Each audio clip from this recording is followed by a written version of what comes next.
September 15th, 1999, there's a great turnout for See You at the Pole at schools all over the country. That evening at Wedgwood Baptist Church, students gather to celebrate with a rally. The band was warming up, everything seemed to be going okay. We were just all yelling and stuff, and then suddenly the yelling kind of changed. That it was yay, and then it was, just yelling, screaming and stuff. About 6:30, a man wearing all black and smoking a cigarette came into the church through the south entrance and opened fire. It sounded like hammering on a wall. It sounded like someone at the back of the church dropped this heavy, heavy box. We didn't really know what was going on. We heard gunshots and we thought it was a skit. We thought it was a joke. I seen the window shatter.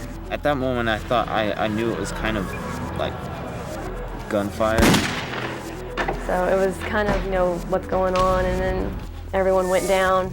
One of the most vivid memories in my mind is the flash from the barrel of the gun each and every time he fired. Kenzie got shot! And I remember when I looked over, about 3-4 feet from me was Steggy, and he was just coughing and moaning. He never really knew what hit him. I got shot within the first 3 minutes.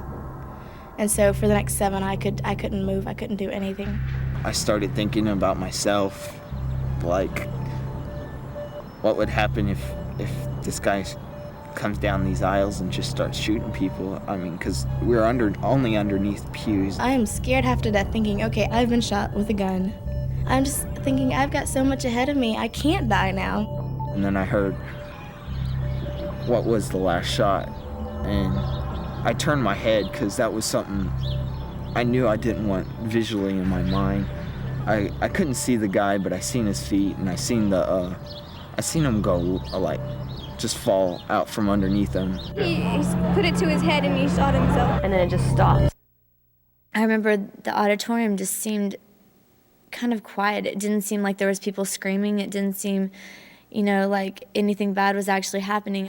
I remember hearing someone scream, he's dead or something like that, and that side kind of started running, and it kind of just like a wave, people started running. And I could see Cassie just laying there, and she shook real hard, and then she laid really still. We never had it crossed our mind that something like a shooting could happen at our church, or in our city or anything. So, I was still kind of like, oh my gosh, that's just, someone just walked into a church building and killed 7 people. There are people who want to know what it feels like, just to know, and I always try to tell them, you don't want to know because you don't want to live through it. Because, it's basically, we've lived through 8 minutes of hell. Every time you walk in the sanctuary, every time you go to church, you're thrown back in there. It was so weird to see the bullet holes in the walls or to see the couch in the foyer missing. And I could look down to the floor where I was sitting and where Steggy and Cassie had been and Christy Beckel had been, and I could see where their pews were missing and where the carpet had been torn up. It's just like, you can't let it go. There's no closing moment to it because you're there all the time. For the longest time, I couldn't stand to close my eyes because I kept seeing his face. Just all the memories that I have from that night just run through my brain, and it's hard. It scares me sometimes. For a long time, I just felt so numb.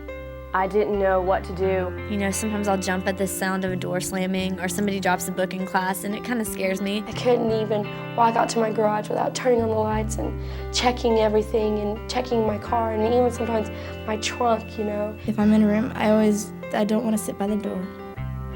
Or if I do sit by the door, I want to sit, if the door opens this way, I want to sit on this side because he'll see this section first. And nothing is okay anymore because I just feel like, today could be my last. And I don't know when, and I'm scared that, something's going to happen again, especially at school. The teachers, they just kept pushing, that thinking that I should be over it. And it upset me that they thought that I could just get over it so fast, I felt like everyone was staring at me. You're the one that counselors are standing next to in case you freak out at the sound of drums or whatever. I wanted them to be considerate of everything, but at the same time, I got annoyed by people when they'd be like, oh, I know how you feel, you know, stuff like that, because they didn't really know how I felt. And they'll never be able to understand you. They'll never be able to relate to you. It's, I felt like I was alone all the time. Just the stress of thinking that it could actually happen again.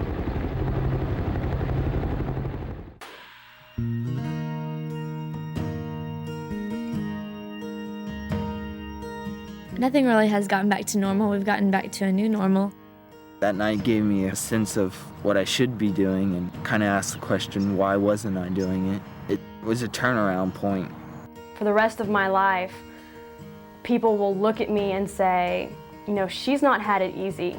And, you know, she's been through a lot of stuff in her own personal life, but then she went through this horrible, horrible tragedy. But she says there is still a God. If God can stand that kind of test in her life, what can He do in mine? I've really been so eager to get on and find out what God has planned for me, because I know, because I was protected, there's something special that He's got planned for me.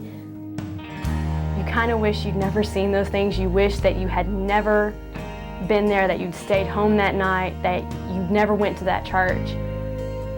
But then you see what an opportunity God has blessed you with.